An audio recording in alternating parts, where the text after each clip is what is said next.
இயல் 2 உரைநடை. கல்விச் செல்வமும் பொருட்செல்வமும். மலர்விழியும் தமிழரசியும் தோழிகள். இருவரும் தொலைக்காட்சி நிகழ்ச்சிகள் பற்றி பேசிக்கொண்டே பள்ளிக்குச் செல்கிறார்கள். அப்போது தமிழரசி தன் தோழியிடம், நேற்று கல்வி செல்வமும் பொருட்செல்வமும் என்ற தலைப்பில் நடந்த கலந்துரையாடலை கணினியில் பார்த்து கொண்டிருந்தேன் என்று கூறினாள். மலர்விழி, அப்படியா தமிழரசி, வா போய்க்கொண்டே பேசலாம். தமிழரசி, கல்வி செல்வமா பொருட்செல்வமா, எது சிறந்தது என நீ நினைக்கிறாய்? மலர்விழி, நான் கல்வி செல்வம்தான் சிறந்தது என்று கூறுவேன். தமிழரசி, அதெப்படி அவ்வளவு திட்டவட்டமாக கூறுகிறாய்? மலர்விழி, கேடில் விழிச்செல்வம் கல்வி என்று திருவள்ளுவர் கூறியிருக்கிறார். கல்வி கற்காதவர் களர் நிலத்திற்கு ஒப்பாவர் என்று பாரதிதாசன் கூறியிருக்கிறார். தமிழரசி, திருவள்ளுவர் பொருளில்லார்க்கு இவ்வுலகம் இல்லை என்றும் கூறியிருக்கிறார். பொருட்செல்வம் இல்லை என்றால் நமது அன்றாட தேவைகளை கூட நிறைவேற்றிக் கொள்ள இயலாது. கல்வி கற்பதற்கு கூட பணம் வேண்டும் அல்லவா? மலர்விழி, பணம் பத்தும் செய்யும் என்பது பழமொழிதான். ஆனால் பணம் படைத்தவர்க்கு சொந்த ஊரில்தான் மதிப்பு. கல்வி கற்றவர் சென்ற இடமெல்லாம் சிறப்பு பெறுவர். பொருட்செல்வம் நிலையில்லாதது.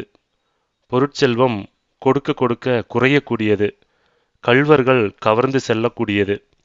கல்வி செல்வமே பயன் தருவது, என்றும் அழியாதது. தமிழரசி, பணமின்றி எப்படி வாழ்வது? மலர்விழி, கற்ற கல்வியால் பணம் ஈட்டவும் முடியும், வாழ்க்கையில் உயரவும் முடியும். கல்வி வளர்ச்சிதான் எல்லா முன்னேற்றத்திற்கும் காரணம். தமிழரசி, புதுமைகளை கண்டறியவும் பணம் தேவைப்படும் அல்லவா? மலர்விழி, ஆம், ஆனால் கல்வியால் அறிவு வளர்கிறது. நன்மை தீமைகளை பகுத்தறிய முடிகிறது. நல்வழியில் வாழ முடிகிறது. தமிழரசி, கல்வி இன்றியமையாததுதான். ஆனால் பொருட்செல்வமும் அவசியம் என்பதை நீ ஒப்புக்கொள்கிறாயா? விவாதம் இப்படியே நீண்டு கொண்டிருந்தது. பள்ளிக்கு வந்துவிட்டனர். இருவரும் தமிழாசிரியரை சந்தித்து இது குறித்து பேசுகிறார்கள். தமிழாசிரியர், மக்களிடம் அறியாமை இருளை நீக்கி அறிவு ஒளி பெறச் செய்வது கல்வி. கல்வி அறிவை நாம் இளமையிலேயே பெறுவதுதான் சிறந்த வழி. இளமையில் கல்வி சிலையில் எழுத்து என்னும் முதுமொழியை நாம் மறந்துவிடக்கூடாது. மலர்விழி, ஐயா, கல்வியின் சிறப்பு புரிகிறது. ஆயினும் கல்வியோடு பொருளும் இருக்க வேண்டும் அல்லவா? தமிழாசிரியர், ஆம், கல்வியும் பொருளும் ஒரு நாணயத்தின் இரு பக்கங்கள் எனலாம். பொருள் வெற்றி தரும், பெருமை தரும். அவை மட்டுமா, உயர்கல்வி பெறும் வாய்ப்பையும் தரும்.